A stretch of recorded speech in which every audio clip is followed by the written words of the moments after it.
नमस्कार, एचआर बार टाइम्स में आपका स्वागत है। चलते हैं अगली खबर की ओर। आपको बताते चले कि राष्ट्रीय दिव्यांग पार्टी के राष्ट्रीय अध्यक्ष वीरेंद्र कुमार द्वारा कानपुर नगर के सेंटर पार्क में बैठक संपन्न की गई।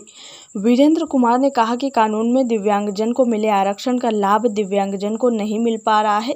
आसरा आवास में दिव्यांगजन का आरक्षण खत्म कर दिया गया है तथा सरकारी राशन कोटे की दुकानों में दिव्यांगजन को 68 दुकानों की बजाय 12 दुकान आरक्षित की गई हैं। सरकारी नौकरियों में दिव्यांगजन का आरक्षण कोटा पूरा नहीं किया जा रहा है तथा रेलवे दिव्यांगजन की कुछ खासी श्रेणियों को रेलवे यूनिकार्ड जारी कर रहा है, जबकि दिव्यांगजन अधिनियम 2016 में सरकार ने 21 प्रकार की दिव्यांगता निर्धारित की है। पहले 7 प्रकार की दिव्यांगता थी। इसके अलावा वीरेंद्र कुमार ने कहा कि सरकार व प्रशासन दिव्यांगजन को आंदोलन के लिए मजबूर कर रहे हैं तथा आज उत्तर प्रदेश सरकार व भारत सरकार को मांग का ज्ञापन भेजा जा रहा है। इसके बाद 12 जून से सत्ता पक्ष व विपक्ष के जनप्रतिनिधियों के माध्यम से सरकार को ज्ञापन भेजा जाएगा। अगर कार्रवाई नहीं होती है तो 11 जुलाई से जन आंदोलन व सत्याग्रह शुरू किया जाएगा। बैठक में प्रमुख रूप से राष्ट्रीय अध्यक्ष वीरेंद्र कुमार के अलावा जिलाध्यक्ष राहुल कुमार, प्रदेश प्रवक्ता अल्पना कुमारी, प्रदेश अध्यक्ष आनंद तिवारी, अरविंद सिंह, धीरेन्द्र केसरवानी, रणजीत सिंह आदि शामिल हुए। देखिए ये रिपोर्ट हमारे संवाददाता के साथ। अपना परिचय देते हुए आज की बैठक का क्या एजेंडा है इस बारे में बताइए। वीरेंद्र कुमार, राष्ट्रीय अध्यक्ष राष्ट्रीय दिव्यांग पार्टी। आज बैठक कई बिंदुओं पर बुलाई गई है, जैसे दिव्यांगजनों का रिजर्वेशन कोटा उत्तर प्रदेश सरकार सरकारी नौकरियों में पूरा नहीं कर रही है। नंबर 2, आसरा आवास में दिव्यांगजनों का रिजर्वेशन कोटा समाप्त कर दिया गया है।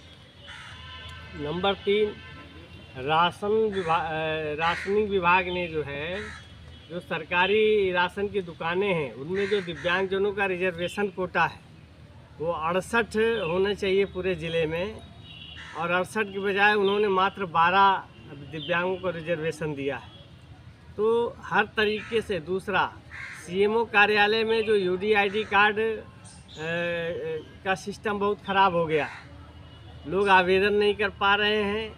जिनकी दिव्यांगता हाथ की पैर की है उनको दिमाग का सर्टिफिकेट जारी हो रहा है, जिनका कान का है उनका हाथ पैर का जारी हो रहा है।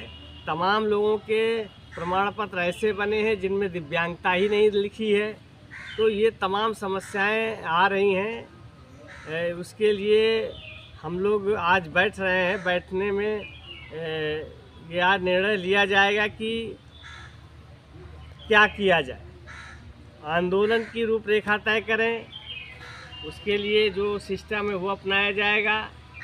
अगर सरकार और प्रशासन नहीं मानते हैं तो फिर हमारे पास यही एक रास्ता है कि जनप्रतिनिधियों के घर पे, चाहे सत्ता पक्ष के हों चाहे विपक्ष के हों, उनके घर के सामने कार्यालय के सामने खटिया बिछाकर वहीं धरना शुरू कर देते हैं, क्योंकि कोई सुनने वाला नहीं है। और सरकार तक बात कैसे जाए, अपनी बात को हम लोग कैसे पहुंचाएं, प्रशासन के स्तर से कुछ भी संभव नहीं है। पुलिस उत्पीड़न के मामलों को लेकर के देखा जाए तो पुलिस पीड़ित व्यक्ति के खिलाफ ही कार्रवाई कर रही है। बिना जांच के, बिना दस्तावेजों के देखे थाने में बैठ कर के सारी रिपोर्ट लगा देते हैं। जो अभियुक्त हैं उनके खिलाफ, आरोपियों के खिलाफ कार्रवाई करने के बजाय उन्हीं के पक्ष में रिपोर्ट लगा देते हैं।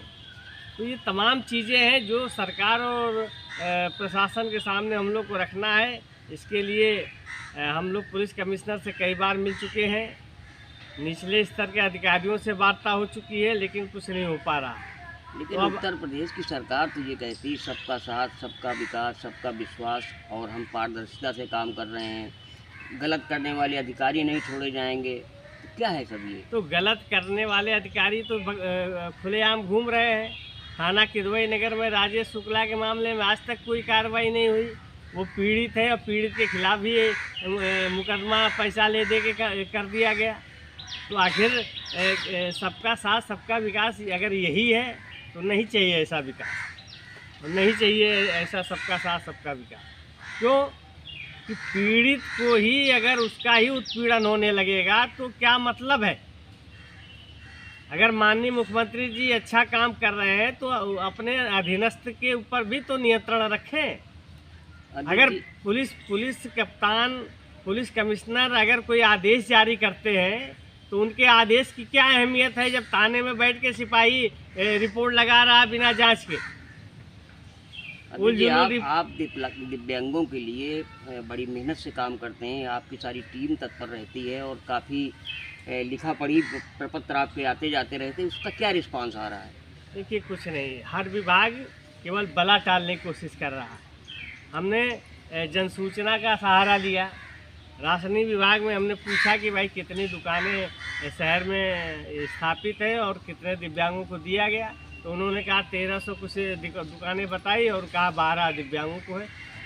जब 5% का कोटा है तो 5% में 68 दुकानें होते, आप 12 कैसे निर्धारित कर रहे हैं?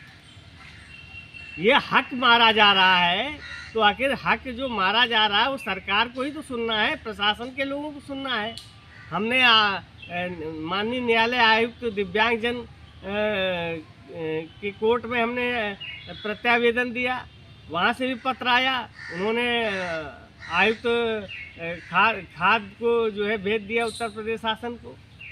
तो अब खाली पत्राचार चल रहा है, एक विभाग दूसरे विभाग को, दूसरा विभाग तीसरे विभाग को भेज रहा है, कार्रवाई कुछ नहीं हो रही, काम कुछ नहीं हो रहा है।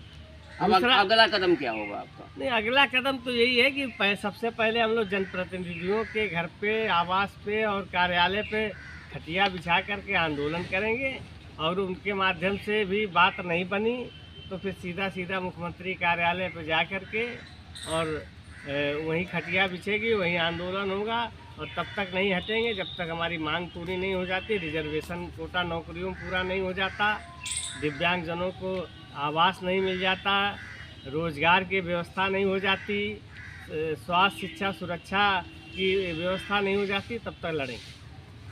बहुत बहुत धन्यवाद।